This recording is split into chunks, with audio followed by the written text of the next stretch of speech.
Ini terorisme, iya kan? Tindakan biadab harus kita kejar, harus kita usut. Sampai ke bukan hanya pelaku lapangan, tapi apakah Siapa yang nyuruh? akan memastikan Siapa yang nyuruh? Siapa yang bayar? termasuk apabila ternyata yang melakukan itu aparat negara, Pak, Ya jelas dong. yang berseragam. Tidak akan dilindungi, tidak akan ada impunitas. Tidak akan. Bapak menjamin itu, Pak? Saya menjamin. Percayalah, saya tidak akan mengizinkan hal-hal seperti itu terjadi. Itu yang ingin kami dengar, Pak. Iya.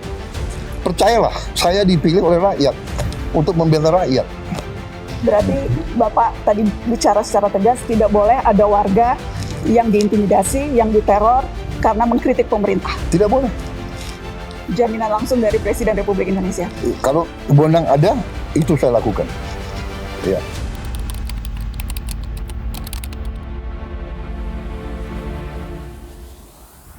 Saudara-saudara, sebangsa dan setanah air, Assalamualaikum warahmatullahi wabarakatuh. Om Swastiastu, Namo Buddhaya, salam kebajikan. Komitmen negara untuk menegakkan demokrasi, untuk menegakkan hak asasi manusia dan supremasi hukum harus dibuktikan secara nyata dalam setiap kasus kekerasan terhadap warga. Dalam arah pembangunan nasional pemerintahan Presiden Prabowo Subianto melalui RPJMN 2025-2029. Pemerintah menempatkan penguatan demokrasi, hak asasi manusia, supremasi hukum, serta reformasi politik, hukum, dan birokrasi sebagai prioritas nasional.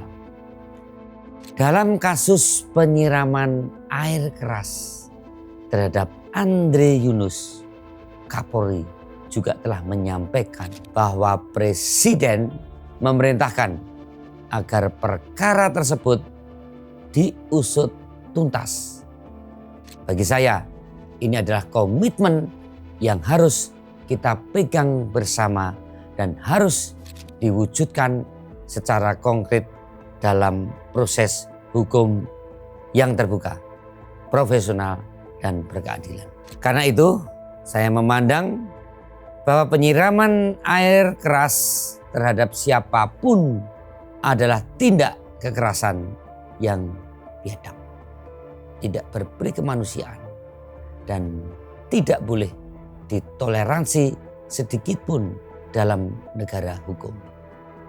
Tindakan semacam ini bukan hanya melukai tubuh korban, tetapi juga menyerang rasa aman warga negara, merendahkan martabat manusia, dan mencederai kehidupan demokrasi.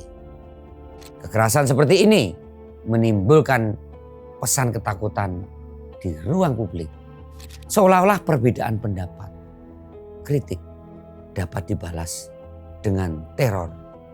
Dalam negara demokratis, hal seperti ini tidak boleh dibiarkan.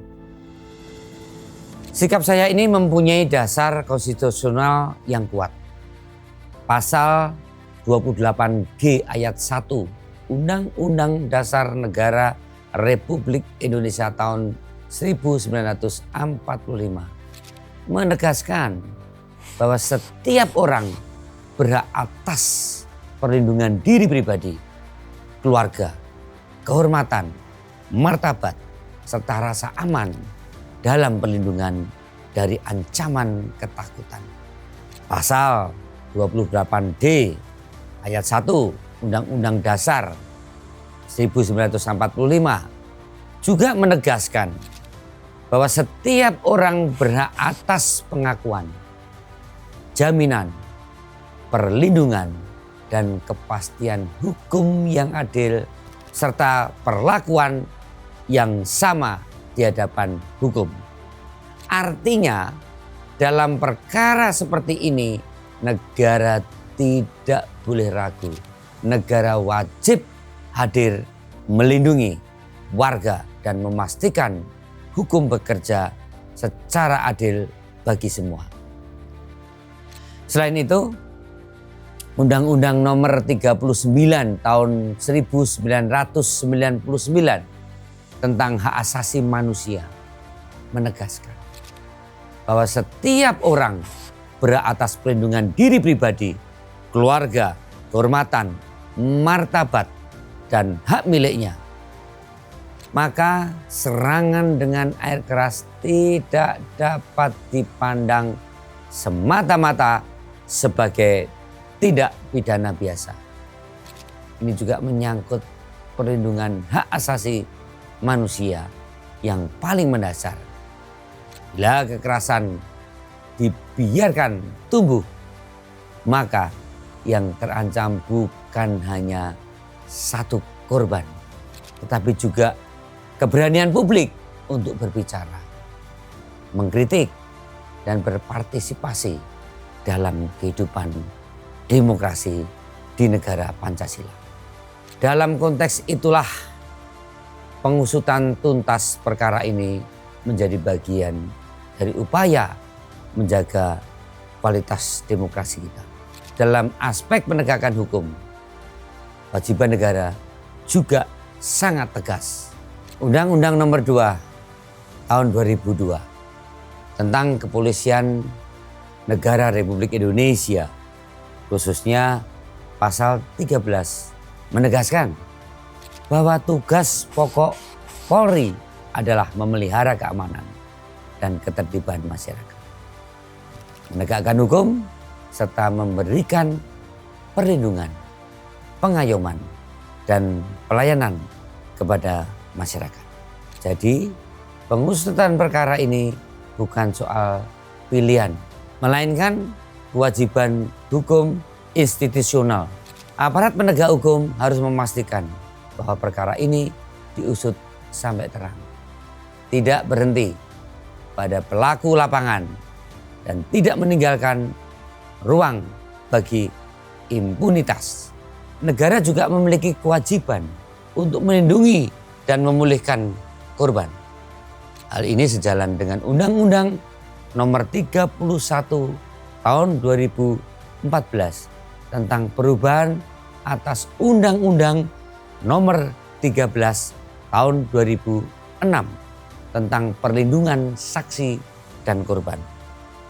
Undang-undang ini menegaskan hak korban untuk memperoleh perlindungan, dan bagi korban penganiayaan berat tersedia dasar hukum untuk mendapatkan bantuan medis serta rehabilitasi psikologis dan psikososial. Karena itu, keadilan dalam kasus seperti ini tidak cukup dimaknai sebatas penangkapan pelaku. Keadilan juga berarti memastikan korban dipulihkan, dilindungi, dan tidak dibiarkan menghadapi beban itu sendiri. Bagi kita di negeri Pancasila, demokrasi harus berdiri di atas penghormatan kemanusiaan. Kritik tidak boleh dibalas dengan intimidasi. Perbedaan pandangan tidak boleh dijawab dengan kekerasan. Aktivisme warga, pembelaan terhadap HAM, dan suara kritis masyarakat adalah bagian sah dari kehidupan bernegara yang dijamin oleh konstitusi. Kalau ruang publik diteror, maka sesungguhnya yang sedang dilemahkan bukan hanya satu individu, melainkan sendi demokrasi itu sendiri. Karena itu, negara harus memberi pesan yang tegas bahwa Republik ini tidak memberi tempat bagi kekerasan politik, kekerasan sosial, ataupun teror terhadap warganya. Saya juga ingin menegaskan bahwa kita harus tetap berhati-hati.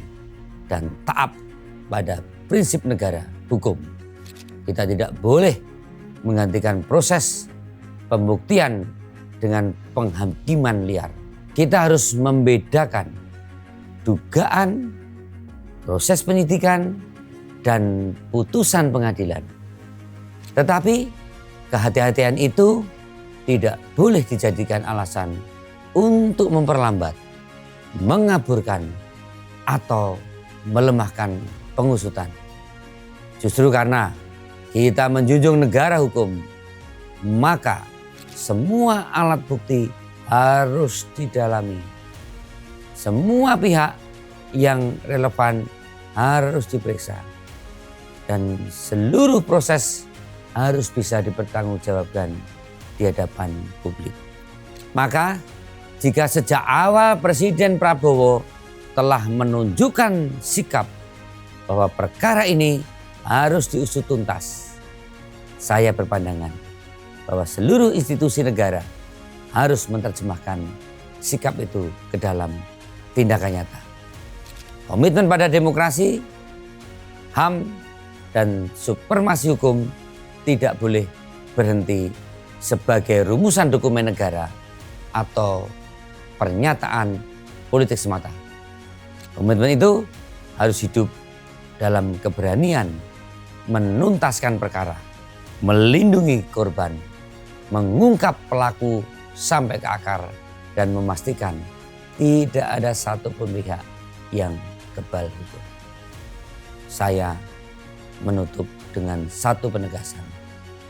Indonesia yang kita cita-citakan bukan negara yang membiarkan kekerasan menjadi bahasa terhadap warga yang berbeda sikap atau berbeda pandangan. Indonesia yang kita perjuangkan adalah Indonesia yang berkeadaban, yang menempatkan kemanusiaan di atas rasa takut, yang menegakkan hukum tanpa pandang bulu, dan yang menjaga demokrasi dengan keberanian moral. Negara harus hadir, hukum harus bekerja, dan korban harus dilindungi.